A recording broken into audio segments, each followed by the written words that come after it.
अस्सलामुअलैकुम। मैं आज आपको BCD टू एक्सेस 3 के बारे में बताऊंगी कि होता क्या है।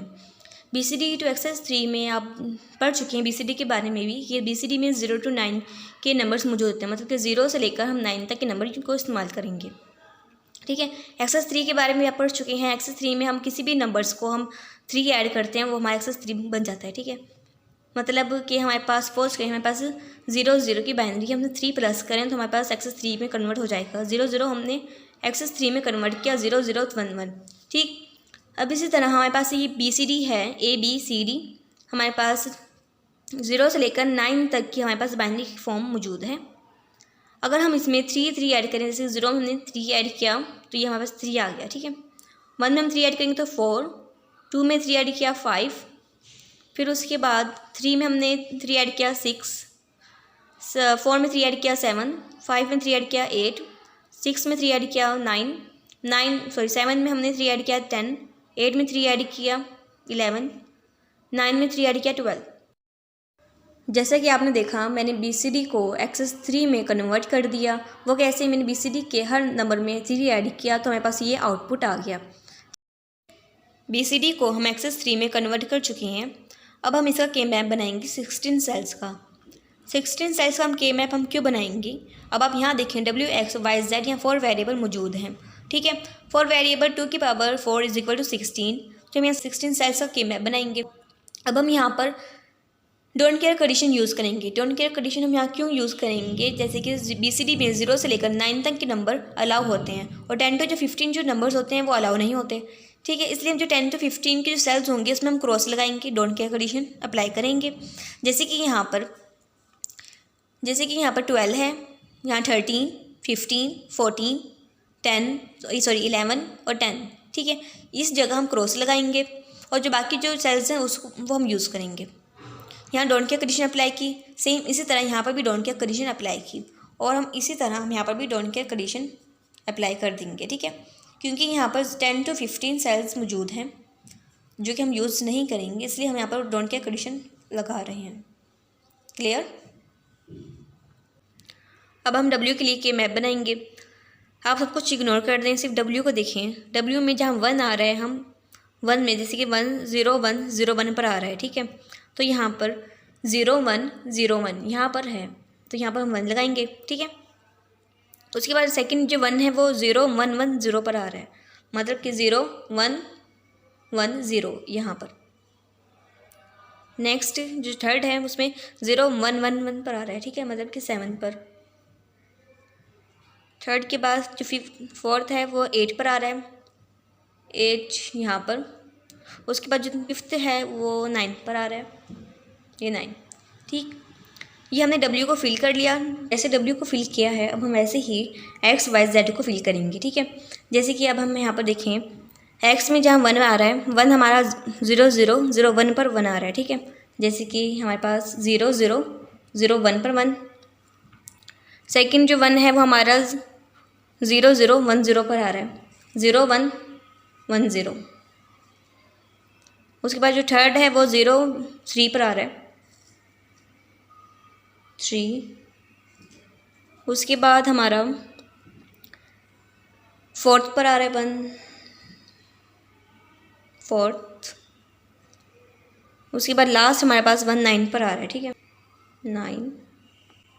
सॉरी, एक छोटी सी मिस्टेक हुई है, वो ये है, एक सेकेंड, यहाँ पर 1 नहीं आएगा, 1 यहाँ पर आएगा। ठीक है, नेक्स्ट हमारे पास Y का के मैप है। Y के के मैप में पहला 1 0 0 0 पर आ रहा है, वो यहाँ पर। उसके बाद सेकंड जो 1 है वो 3 पर आ रहा है, 0 0 1 1 पर 1। जो थर्ड 1 है वो हमारा 4 पर आ रहा है, 0 1 0 0 पर 1। फिर उसके बाद जो हमारा फोर्थ 1 है वो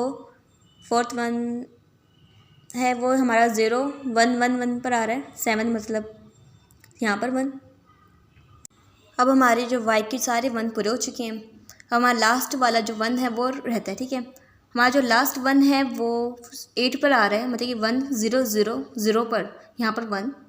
ये हमारा Y के मैप पूरा हो चुका है। अब हम Z को देखें, Z का की मैप देखें तो Z का पहला 1 0 0 0 पर आ रहा है। उसके बाद सेकंड जो 1 है वो 2 पर आ रहा है, 0 0 1 0 पर। ठीक है, तो हमारा यहाँ पर 1 आ जाएगा। उसके बाद जो हमारा थर्ड 1 है वो हमारा A4 पर आ रहा है, 0 1 0 0 पर। फिर उसके बाद हमारा जो फिफ्थ 1 है, हमारा फिफ्थ 1 है वो हमारा 0 1 1 0 पर आ रहा है, ठीक है, मतलब 6 पर 1 आ रहा है, 0 1 1 0 पर 1। फिर उसके बाद जो हमारा लास्ट जो 1 है, लास्ट 1 ये वाला 1 वो 8 पर आ रहा है, 1 0 0 0 पर 1। ये हमारा के मैप मुकम्मल है, मतलब के मैप को हमने फिल कर चुके हैं। अब हमारा नेक्स्ट स्टेप ग्रुपिंग है, ठीक है। अब हम ग्रुपिंग करेंगे इसकी। मैंने आपको बताया था के मैप में कि ग्रुप्स हम पहले बड़ा बनाते हैं, जितना बड़ा हो सके, जैसे कि 1 2 4 8 16 32 का। तो यहाँ पर पहले हम 8 का ग्रुप बनाएंगे, जैसे कि ये हमारा 8 का ग्रुप है, ठीक है। ये हमारा एक ग्रुप बन चुका है।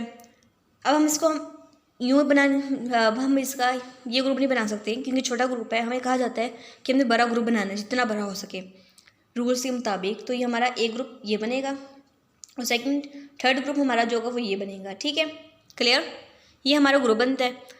अब हम जो ग्रुप बनाने के बाद हमने इसको, अब हम देखें 8 का जो ग्रुप है उसमें A कॉमन है, B कॉमन नहीं है, ठीक है। तो हम लिखेंगे A प्लस, अगर सेकंड ग्रुप देखें, सेकंड ग्रुप में हमारा B कॉमन है और ऊपर देखें तो ऊपर हमारा C कॉमन है, ठीक है।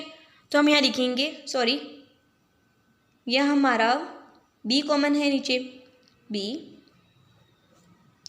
ऊपर देखें तो हमारा D कॉमन है, तो यहाँ पर आएगा D प्लस।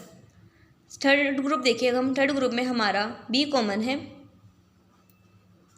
ऊपर देखिए यहाँ पर C D में से, मतलब कि 1 1 1 0 में से ऊपर हमारा C कॉमन है, ठीक।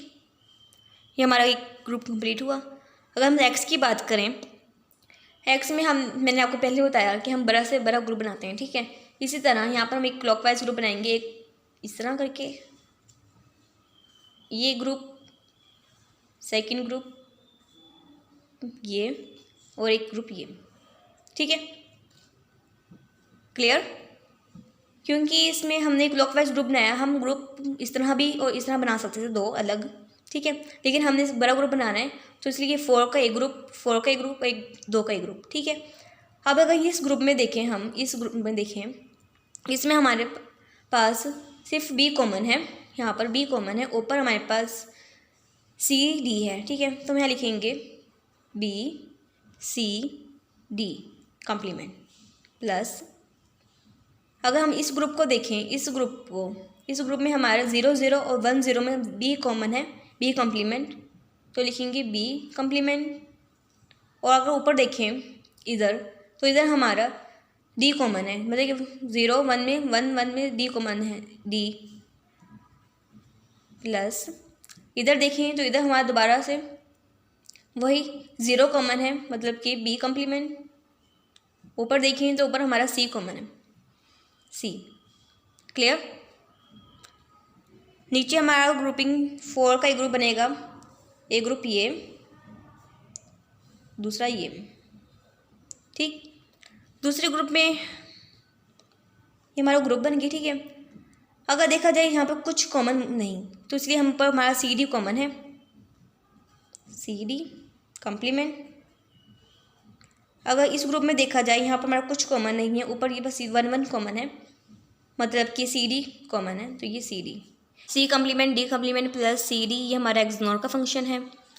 अगर हम Z को देखें तो हमारे पास, हम इसको इस तरह ग्रुप नहीं बना सकते, ना ये ग्रुप बना सकते, ये हम एक ग्रुप बनाएंगे क्लॉकवाइज करके, एक, ये 2, ये हमारा 8 का ग्रुप बन चुका है, एक, मतलब यहाँ पर कुछ कॉमन नहीं है। ऊपर देखा जाए तो ऊपर हमारा D कॉमन है, तो हमारा D कॉम्प्लीमेंट, क्लियर। मतलब ये कि हमने बड़ा से बड़ा ग्रुप बनाना है, हम छोटा ग्रुप नहीं बनाएंगे। जैसे कि आप देख रहे हैं ये हमारा कंप्लीट हो चुका है। अब हम देखते हैं इसकी इक्वेशन को।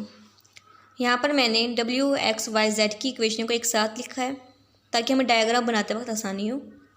ABCD हमारे पास, अगर यहाँ देखा जाए इक्वेशन में कम्प्लीमेंट भी है और बगैर कम्प्लीमेंट की भी है, तो इसलिए मैंने ABCD को लिखा है। मतलब कि A हमारे पास जो सिंगल ये लाइन है ये बगैर कम्प्लीमेंट के है, और ये कम्प्लीमेंट के साथ, बगैर कम्प्लीमेंट B कम्प्लीमेंट के साथ, C बगैर कम्प्लीमेंट के और ये C कम्प्लीमेंट के साथ। डी बगैर कम्प्लीमेंट के और डी कम्प्लीमेंट के साथ। इसी को हम फॉलो करेंगे आगे डायग्राम में। अब इसकी डायग्राम देखते हैं। BCD to एक्सेस 3 के डायग्राम बताने लगी हूँ। ये BCD to एक्सेस 3 के डायग्राम है जो आप देख रहे हैं। WXYZ ये इक्वेशन मैंने सबको इकट्ठी करके लिखी है ताकि हमें डायग्राम बनाने में आसानी हो। अगर देखा जाए तो W की जो इक्वेशन है A + BD + BC, तो हमने A को हमने बगैर कम्प्लीमेंट से लिया, एक लाइन ली। आगे BD, B से एक लाइन ली, D से एक लाइन ली, दरम्यान में एंड गेट है तो हमने यहाँ पर एंड लगाया। फिर उसके बाद B से एक लाइन ली, C से, दरम्यान में एंड गेट लगाया क्योंकि यहाँ पर भी एंड गेट मौजूद है। इन तीनों को एक साथ और एक साथ जोड़ दिया, ये हमारी W की इक्वेशन पूरी हो गई। X हमारे पास B कम्प्लीमेंट D है तो हमारे पास हमने यहाँ से B कम्प्लीमेंट लिया, यहाँ से D नॉर्मल मतलब कि D बगैर कम्प्लीमेंट के लिया, एंड दरम्यान में एंड गेट लगाया। फिर उसके बाद B कम्प्लीमेंट C, हमने B कम्प्लीमेंट की लाइन ली, फिर C से ली, C बगैर कम्प्लीमेंट का, दरम्यान में एंड गेट लगाया। फिर उसके बाद B C complement D complement, B हमने बगैर कम्प्लीमेंट से लिया, C हमने कम्प्लीमेंट का लिया और D कम्प्लीमेंट का लिया, एंड गेट लगाया। फिर इन तीनों को हमने और के साथ जोड़ दिया कि हमारी X की इक्वेशन कंप्लीट।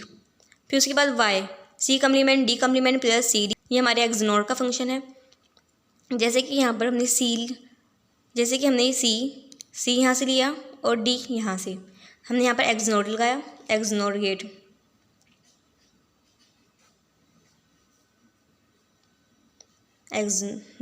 ठीक है। फिर उसके बाद लास्ट जो Z की इक्वेशन है D कम्प्लीमेंट सिंपल, तो हम यहाँ से D कम्प्लीमेंट लिया और ये Z की इक्वेशन है। ये हमारी BCD to एक्सेस 3 की डायग्राम थी। आई होप आपको समझ आ गई होगी। शुक्रिया, अल्लाह हाफिज़।